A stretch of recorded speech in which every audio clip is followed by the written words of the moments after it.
우리가 흔히 떠올리는 세종대왕의 이미지는 온화한 학자 군주의 모습입니다. 근정전 월대 위에서 백성을 내려다보거나 지편전의 밤을 등불로 밝히며 새로운 글자를 고뇌하는 모습이 먼저 그려지죠. 한글 창제와 찬란한 과학기술의 발전, 이 위대한 업적들 뒤에 가려진 그의 또 다른 얼굴에 대해서는 혹시 생각해 보신 적이 있으신가요? 바로 냉철한 전략가이자 조선의 미래를 위해 거대한 영토 확장을 결단했던 강인한 군주의 모습 말입니다. 지금 우리가 당연하게 여기는 한반도의 북쪽 국경선, 그 선이 그어지기까지 얼마나 치열한 싸움과 수많은 사람들의 숨겨진 희생이 있었는지 그 장대한 역사의 막을 지금부터 열어보려고 합니다. 우리가 보는 이 지도는 결코 처음부터 지금의 모습이 아니었습니다. 그 여백을 채우고 경계를 확정하기까지 그 땅에 살았던 사람들의 이야기는 역사의 파도 속으로 사라져갔습니다. 우리가 미처 몰랐던 세종대왕의 또 다른 얼굴과 조선 건국 이래 가장 거대했던 영토 확장 프로젝트의 진실을 마주하는 것은 단순히 과거의 한 사건을 아는 것을 넘어섭니다. 이것은 한반도라는 공간이 어떻게 완성되었는지를 이해하는 드라마틱한 과정이자 현재 우리의 삶과 국가라는 정체성에까지 깊은 영향을 미치고 있는 살아있는 이야기이기 때문입니다. 지금부터 성군 세종의 시대에 펼쳐졌던 가장 거칠고 뜨거웠던 북방개척의 역사를 따라가 보겠습니다. 조선이 건국된 지 얼마 지나지 않은 15세기 초 한양의 궁궐은 새로운 나라의 기틀을 다지느라 분주했지만 북쪽 국경 너머에서는 전혀 다른 시간의 바람이 불고 있었습니다. 압록강과 두만강 유역, 당시 조선의 힘이 온전히 미치지 못했던 그 광활한 땅은 끊임없는 불안과 공포의 근원지였죠. 이곳은 여진족이라 불리던 다양한 부족들이 터전을 잡고 살아가던 곳이었습니다. 그들은 때로는 평화롭게 교역을 하기도 했지만 잦은 침입과 약탈은 국경 인근 백성들의 삶을 송두리째 뒤흔들었습니다. 어둠이 짙게 깔린 어느 날 밤을 상상해 보십시오. 함길도의 작은 국경마을, 고된 하루 일과를 마치고 곤히 잠든 백성들의 귓가에 멀리서부터 말발굽 소리가 울려 퍼집니다. 처음에는 희미했던 그 소리는 순식간에 온 마을을 뒤흔드는 거대한 굉음으로 변합니다. 횃불을 든 여진족 기마병들이 성난 파도처럼 마을로 들이닥치고 평화롭던 초가집들은 순식간에 화염에 휩싸입니다. 공포에 질린 사람들의 비명과 아이들의 울음소리가 밤하늘을 가득 메우고 약탈자들은 식량과 가축, 심지어 사람들까지 닥치는 대로 끌고 사라집니다. 다음 날 아침, 잿더미만 남은 마을에 떠오르는 해는 생존자들의 절망을 더욱 시리게 비출 뿐이었습니다. 이러한 비극적인 보고는 밤낮을 가리지 않고 한양의 궁궐로 날아들었습니다. 경복궁의 편전, 젊은 왕 세종은 잠 못 이루는 밤이 많아졌습니다. 그의 앞에는 북방의 지도가 펼쳐져 있지만 지도 위에는 명확한 국경선 대신 불안과 위험을 상징하는 얼룩만이 가득한 듯 보였습니다. 신하들이 가져온 상소문들은 책상 위에 산더미처럼 쌓여갔죠. 그 종이 위에는 굶주림과 추위에 고통받는 백성들의 눈물과 언제 들이닥칠지 모르는 적들에 대한 공포가 절절하게 배어 있었습니다. 세종은 그 글자 하나하나를 읽으며 백성들의 고통을 자신의 고통으로 받아들였습니다. 상황을 더욱 복잡하게 만드는 것은 바로 거대한 이웃, 명나라와의 외교 관계였습니다. 명나라는 여진족을 직접 통제하기보다는 조선과 여진 사이의 긴장을 이용해 국경을 안정시키려는 이중적인 태도를 취하고 있었거든요. 명목상으로는 조선의 종주국이었지만 그들은 압록강과 두만강 이북 지역을 자신들의 영향력 아래에 두려 했습니다. 조선이 이 지역에 적극적으로 진출하는 것을 탐탁지 않게 여겼던 겁니다. 때로는 여진족을 회유하여 조선을 견제하게 만들기도 했고 조선의 군사 행동에 대해서는 예민하게 반응하며 압박을 가해왔습니다.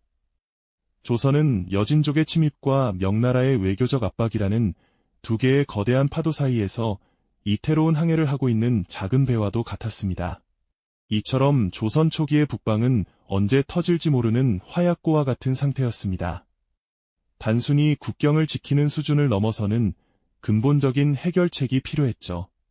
세종은 더 이상 백성들의 희생을 방치할 수 없다고 판단했습니다. 일시적인 방어와 회유책만으로는 이 불안의 고리를 끊을 수 없다는 것을 직감한 겁니다. 그는 지도 위에 그저 희미하게 표시된 압록강과 두만강을 누구도 넘볼 수 없는 조선의 명백한 국경으로 만들어야 한다는 강력한 비전을 품기 시작했습니다.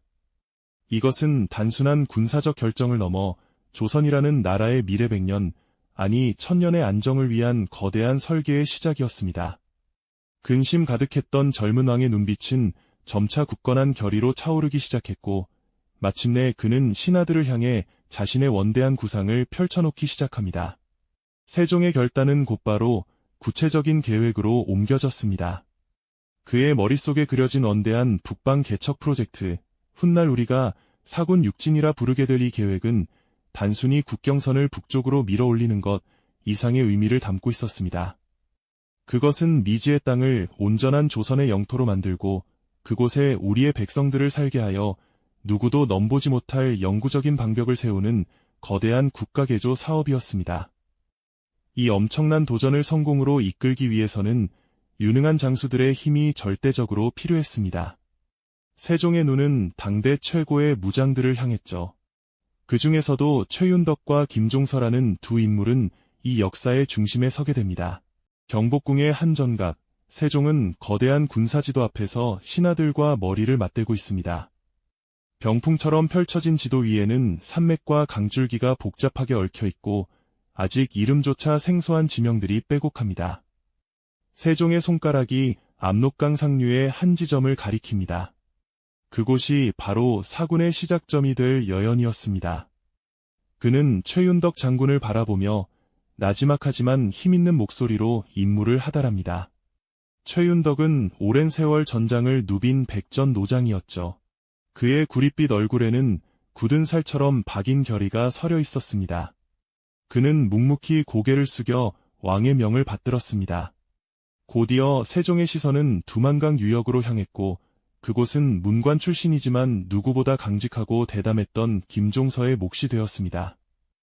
이처럼 세종은 각 장수들의 특성과 지리적 중요성을 정확히 꿰뚫고 적재적소에 인재를 배치하는 용인수를 보여주었습니다. 작전이 시작되기 전 조선은 철저한 준비에 들어갔습니다. 북방으로 보낼 군사들을 훈련시키고 혹독한 추위를 견딜 수 있는 방한 장비와 막대한 양의 군량미를 비축했습니다. 한양의 대장간에서는 밤낮으로 새를 두드리는 소리가 끊이지 않았고 수많은 병장기들이 만들어져 북쪽으로 향하는 수레에 실렸습니다. 이것은 한두 번의 전투로 끝날 일이 아니었기에 장기적인 계획과 막대한 국가적 역량을 쏟아부어야만 했습니다. 조선군이 나아가야 할 압록강과 두만강 유역은 결코 만만한 땅이 아니었습니다.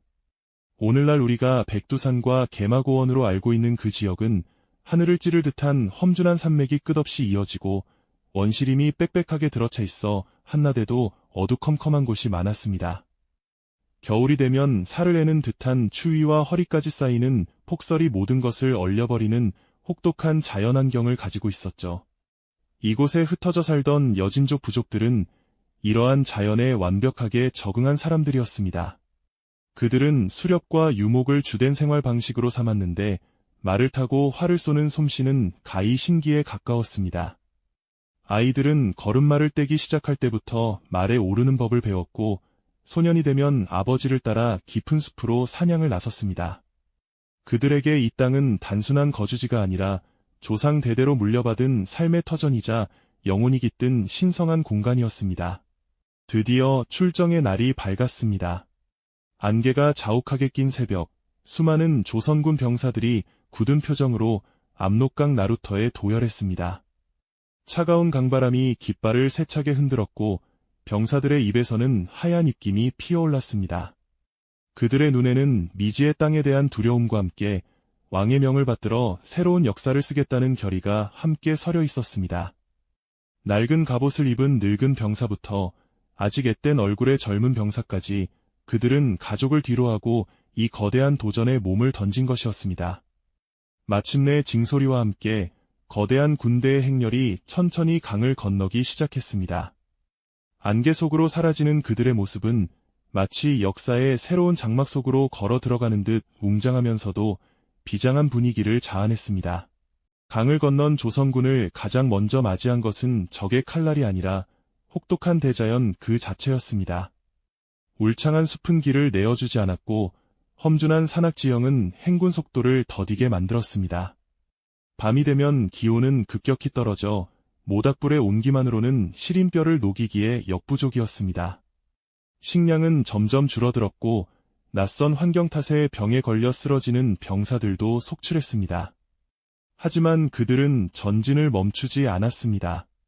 숲 어딘가에서 자신들을 날카로운 눈으로 지켜보고 있을 여진족들의 존재를 의식하며 한 걸음 한 걸음 조심스럽게 미지의 땅 깊숙한 곳으로 나아갔습니다.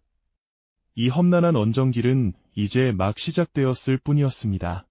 조선군의 진격은 여진 부족들의 거센 저항에 부딪혔습니다. 그들은 자신들의 삶의 터전을 지키기 위해 필사적으로 싸웠죠. 험준한 지형을 손바닥 보듯 꿰뚫고 있었던 그들은 신출기몰한 게릴라 전술로 조선군을 괴롭혔습니다. 좁은 산길목에 매복해 있다가 갑자기 나타나 화살을 퍼붓고 사라지거나 깊은 밤 조선군의 수경지를 기습하여 혼란에 빠뜨리고 했습니다. 특히 눈보라가 휘몰아치는 혹독한 겨울의 전투는 처절함 그 자체였습니다. 하얀 설원은 순식간에 붉은 피로 물들었고 병사들의 거친 숨소리와 무기가 부딪히는 날카로운 쇳소리가 적막한 계곡을 가득 채웠습니다.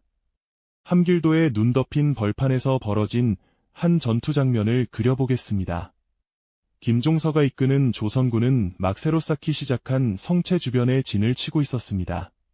그때 지평선 너머에서 수많은 점들이 나타나더니 순식간에 거대한 여진 기병대로 변의 눈보라를 일으키며 달려왔습니다. 성벽 위에서 활시위를 당기는 조선군 병사들의 얼굴에는 긴장감이 역력합니다.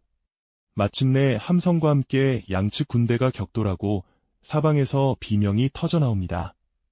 말을 탄 여진족 전사들은 바람처럼 움직이며 조선군의 방어선을 흔들었고 조선군 병사들은 긴 창과 방패로 촘촘한 대열을 유지하며 맹렬하게 맞섰습니다. 이 전투는 하루 이틀로 끝나지 않았습니다. 길고 지루한 소모전이 이어졌고 양측 모두 수많은 희생자를 내야만 했습니다. 이러한 피비린내 나는 싸움 끝에 조선군은 한 뼘 한 뼘 땅을 확보해 나갈 수 있었습니다. 하지만 영토를 차지하는 것보다 더 어려운 과제가 남아 있었습니다. 바로 그 땅을 온전한 조선의 땅으로 만드는 일이었죠. 세종은 단순히 군사적 점령만으로는 진정한 지배가 불가능하다고 보았습니다. 그 땅에 조선의 백성들이 뿌리내리고 살아가야만 비로소 영구적인 국경이 완성된다고 생각했던 겁니다.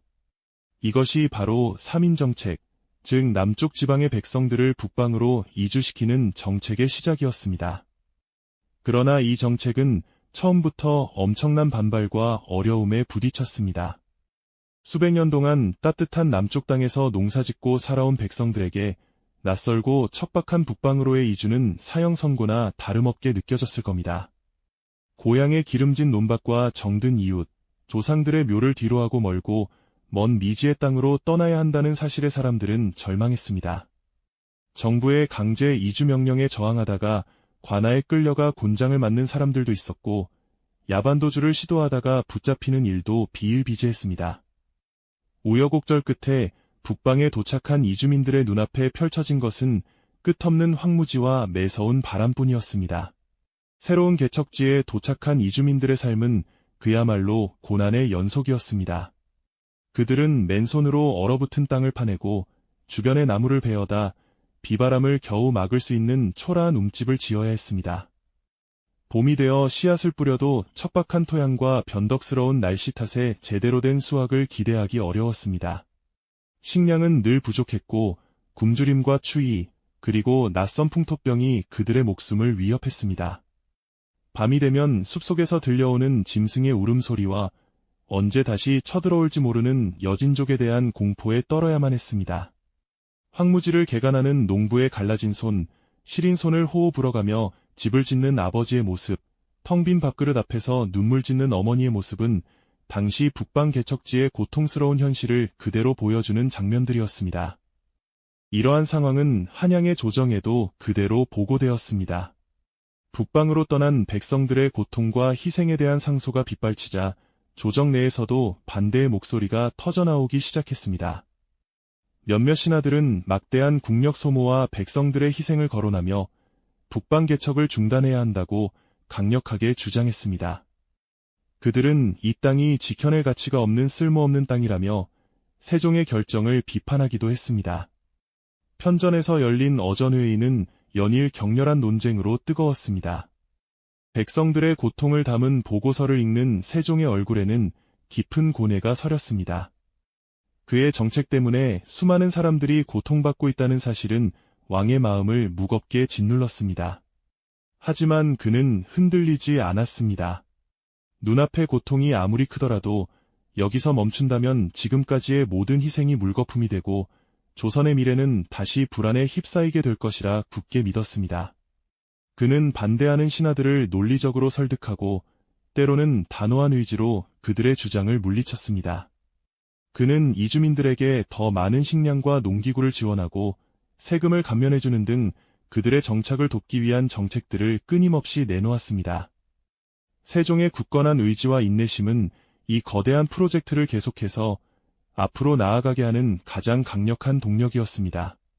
새로운 국경지대에 하나둘 성이 쌓이고 텅 비었던 마을의 사람들이 들어차면서 황무지는 아주 더디지만 분명하게 사람 사는 땅으로 변해가고 있었습니다.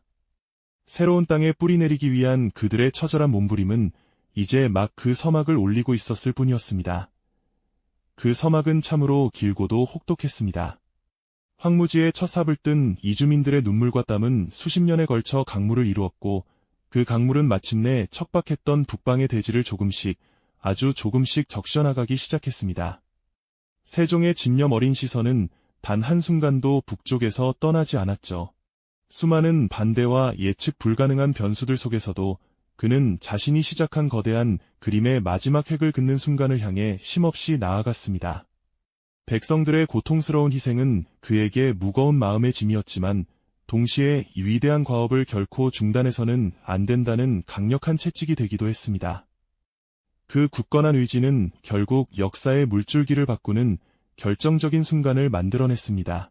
시간이 흘러 경복궁의 어느 깊은 정각 안, 한 신하가 조심스러운 손길로 거대한 지도를 펼쳐 보입니다. 그것은 이전까지 보아왔던 조선의 지도와는 전혀 다른 모습이었죠. 압록강과 두만강을 경계로 흐릿하고 불분명했던 북방의 영토 위에는 이제 선명하고 굵은 먹선이 그어져 있었습니다. 그 선 위에는 여연, 우에, 무창, 자성이라는 4개의 군, 그리고 온성, 경원, 경흥, 부령, 회령, 종성이라는 6개의 진의 이름이 당당하게 새겨져 있었습니다. 바로 사군 6진의 완성을 알리는 새로운 조선의 지도였던 겁니다.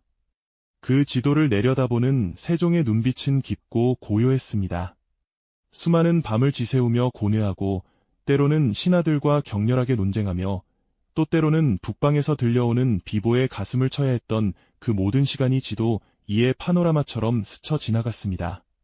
이 새로운 경계선은 단순한 먹선이 아니었습니다. 그것은 최윤덕과 김종서 같은 용장들의 칼끝에서 벼려진 결의였고 이름 모를 수많은 병사들이 혹한 속에서 흘린 피의 흔적이었습니다. 또한 고향을 등지고 머나먼 미지의 땅으로 떠나야 했던 백성들의 눈물 자국이기도 했죠. 세종은 말없이 손을 뻗어 두만강 하구에 새겨진 경흥이라는 지명을 가만히 쓸어보았습니다. 그 손끝에 닿는 차가운 종이의 감촉 너머로 눈보라가 몰아치는 벌판에서 성벽을 쌓던 병사들의 거친 숨소리와 꽁꽁 언 땅을 깨부수며 밭을 일구던 이주민들의 고단한 신음소리가 들려오는 듯했습니다. 이것은 단순한 영토의 확장이 아니라 조선이라는 국가의 운명을 건 거대한 도박이었고 마침내 그 도박에서 힘겹게 승리했음을 알리는 증표였던 것입니다. 새로운 경계선이 그어지면서 북방 땅의 풍경은 이전과는 완전히 다른 모습으로 변모하기 시작했습니다. 과거 여진족 기마병들이 말을 달리며 사냥을 하던 너른 벌판에는 이제 소를 몰고 밭을 가는 조선의 농부들이 보였습니다. 그들의 이마에 맺힌 땀방울은 낯선 땅에 뿌리 내리려는 생명의 의지 그 자체였죠. 밤이 되면 늑대 울음소리만 들리던 황량한 강변에는 이제 읍성의 성벽을 따라 켜진 등불들이 길게 이어지며 따스한 온기를 만들어냈습니다. 성 안쪽으로는 제법 그럴듯한 저작거리가 형성되었고 남쪽 지방의 상인들이 가져온 소금과 옷감이 북방에서 난 모피나 약재와 교환되었습니다.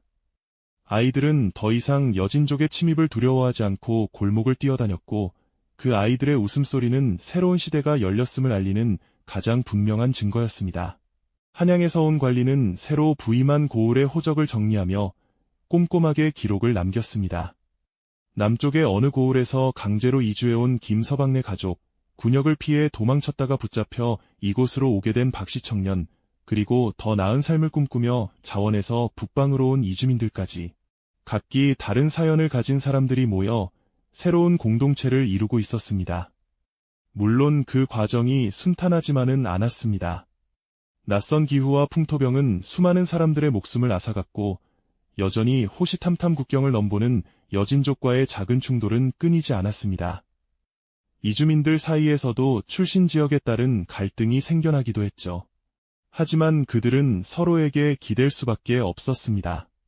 옆집에서 끓여주는 멀건죽 한 그릇의 고마움을 느끼고 함께 힘을 합쳐 무너진 집을 다시 세우면서 그들은 서서히 북방의 백성이라는 새로운 정체성을 만들어가고 있었습니다.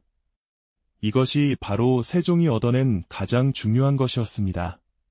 바로 안정된 국경과 그 안에서 살아가는 우리 백성이라는 개념의 확립이었죠. 이 거대한 변화의 물결 속에서 우리는 필연적으로 잃어버린 것들에 대해 이야기하지 않을 수 없습니다. 사군 육진이 세워지기 전 그 땅의 주인이었던 사람들은 어떻게 되었을까요? 수세기 동안 압록강과 두만강 유역을 삶의 터전으로 삼았던 수많은 여진 부족들의 이야기는 역사의 큰 흐름 속에서 희미해져 갔습니다.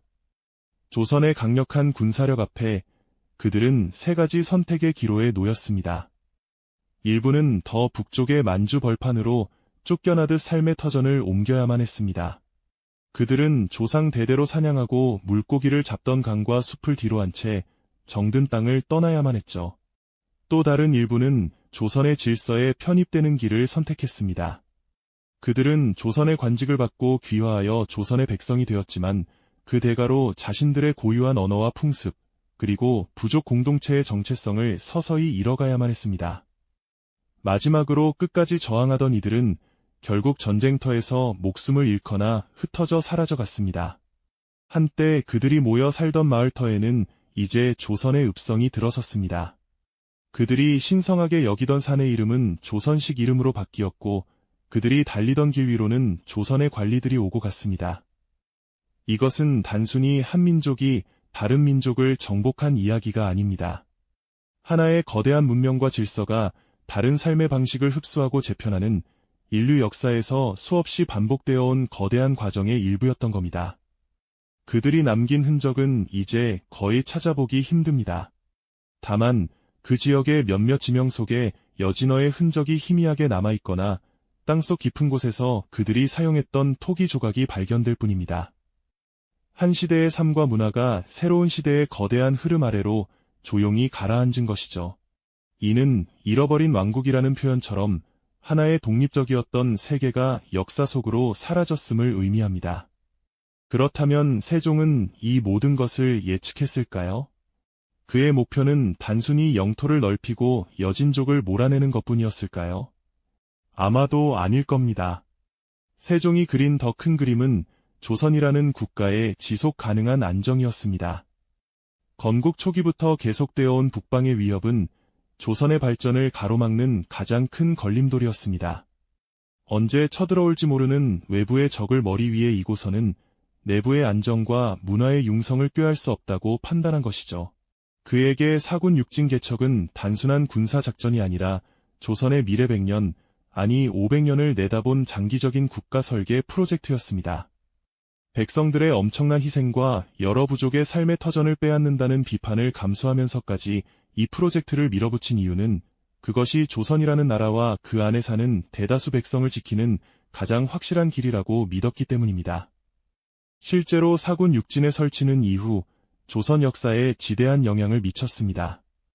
명확하게 확립된 국경선은 외부의 침입을 효과적으로 방어하는 물리적인 방패가 되어주었습니다.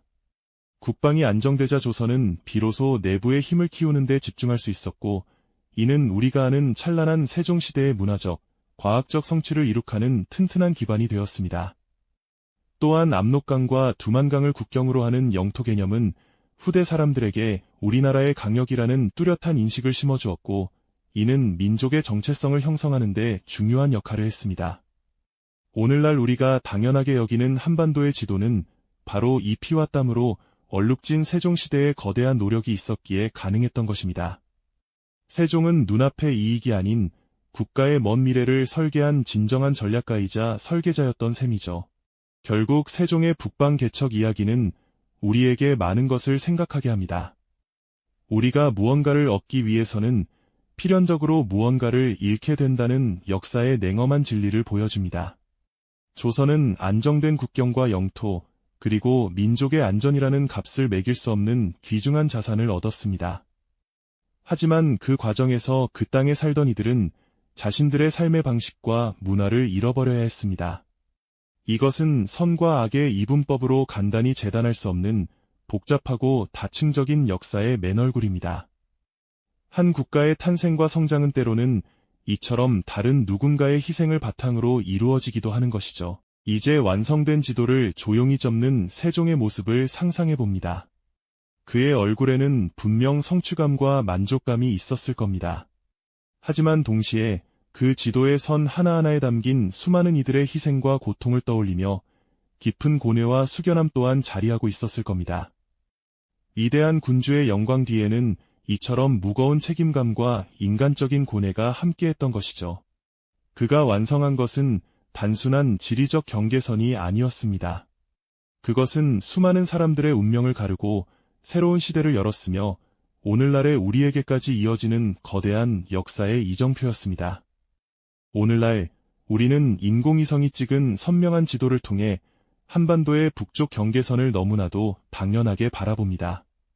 하지만 그 선이 그어지기까지 얼마나 많은 이야기가 숨겨져 있었는지 우리는 잠시 잊고 살지는 않았을까요? 그 선은 결코 저절로 그어진 것이 아닙니다. 한 위대한 군주의 비전과 결단, 이름 모를 장수와 병사들의 피와 땀, 그리고 고향을 등지고 낯선 땅에 뿌리내려야 했던 백성들의 눈물이 합쳐져 만들어진 살아있는 역사의 증거인 셈입니다. 우리가 발딛고 서 있는 이 땅의 경계는 그저 지도 위의 선이 아니라 수많은 사람들의 삶과 죽음이 새겨진 거대한 기념비와도 같은 것입니다. 역사는 우리에게 언제나 묻습니다. 우리가 얻은 것의 가치를 제대로 알고 있는지, 그리고 그 과정에서 잃어버린 것들에 대해서는 충분히 기억하고 있는지 말입니다. 한 국가의 정체성을 완성하는 과정에서 사라져간 이들의 목소리를 기억하는 것은 현재를 살아가는 우리에게 어떤 의미를 가질까요? 오늘 이야기가 우리가 몰랐던 역사의 이면을 깊이 있게 돌아보는 계기가 되었기를 바랍니다. 영상이 유익하셨다면 구독과 좋아요를 통해 지식의 여정에 동참해주세요.